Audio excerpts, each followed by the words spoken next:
So I just picked up this Adams Arms 14.5-inch rifle from the FL transfer dealer, and I just wanted to do a first look at what comes in here and the things that I think about it at first glance. It is the UltraLite model, so this is the mid-length gas piston in the UltraLite build. So on the outside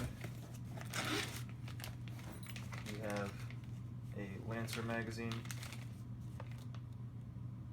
that comes with it. The other pouches, nothing else comes with it there. There's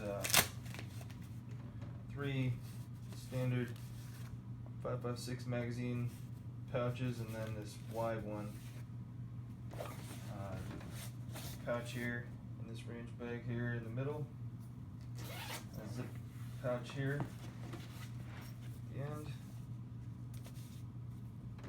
You got an operations manual and the Youth Handgun Safety Act notice.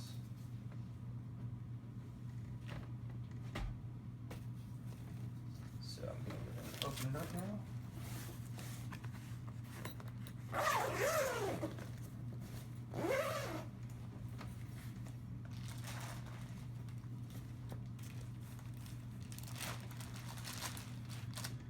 Comes in plastic.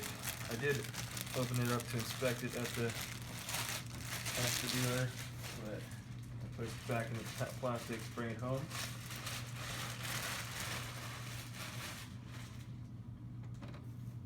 First look, and I'm going to go ahead and move this bag out of the way for now. There is a shoulder strap on the back of the range bag.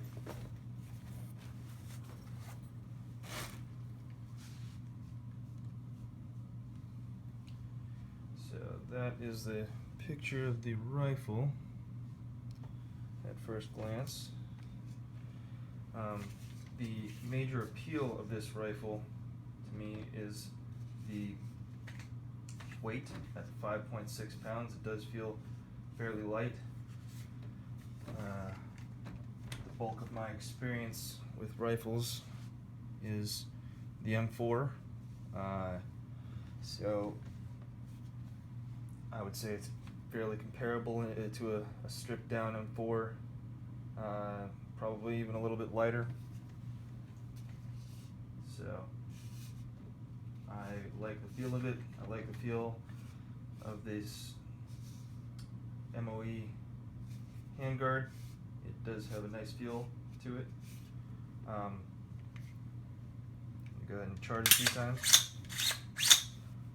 I will say that I probably will be replacing that buffer spring. That is a pretty loud buffer spring with a scrapey sound to it, so that is the first gripe that I have with this so far.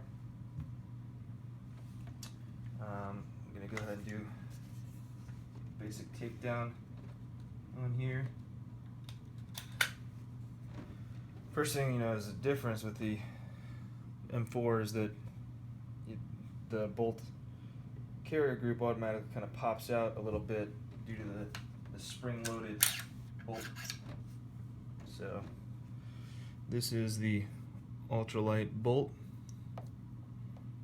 I will say, in comparison to the M4, the feel of this coating on here is very slick. It feels smooth. So the I think they call it the VDI, or no, the melanite coating, I believe. It feels good, I will say.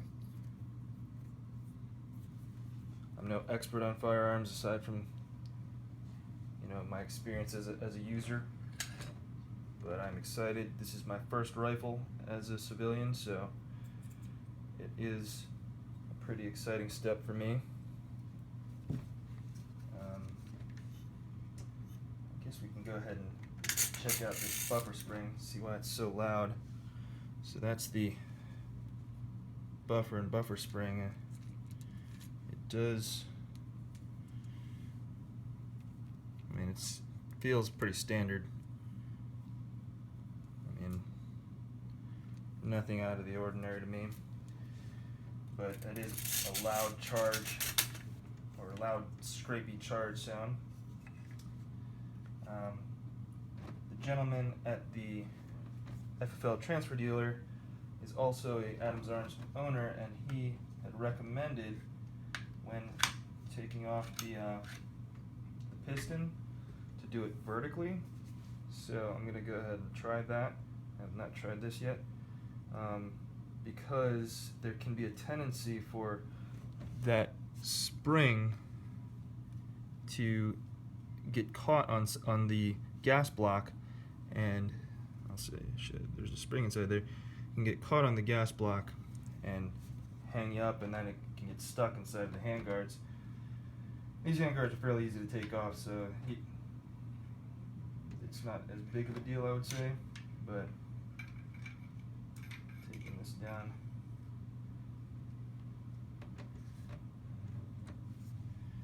That is the piston. Feels pretty solid, I will say. It's got some grease on here, but that definitely feels solid.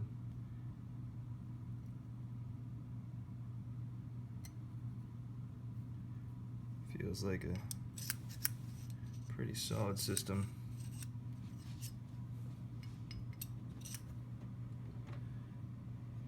So that's the basic takedown. I guess I'll go ahead and take apart this pin, or take apart the bolt.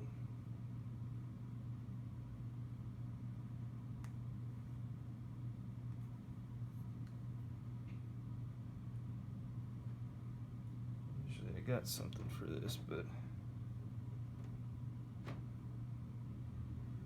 I have no nails, so this fresh pin is a bit hard to get at.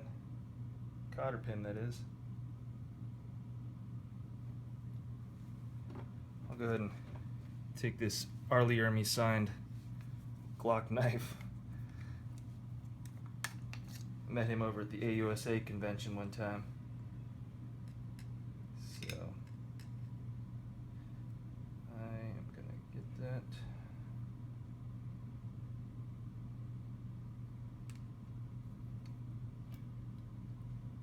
So I got the cotter pin out. And I'm gonna put this knife back.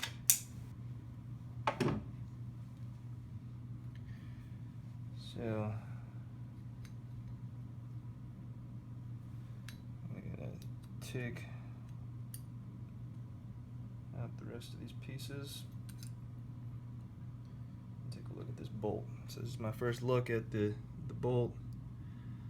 It does feel solid. I notice there are no gas rings there. I mean, obviously this is not direct impingement, so this is new to me, but there are no gas rings here, so that's a first glance change. The extractor appears the same, the ejector appears the same. I'm not going to take this down all the way. Why not? I will take this down all the way. So, put a little pressure on here.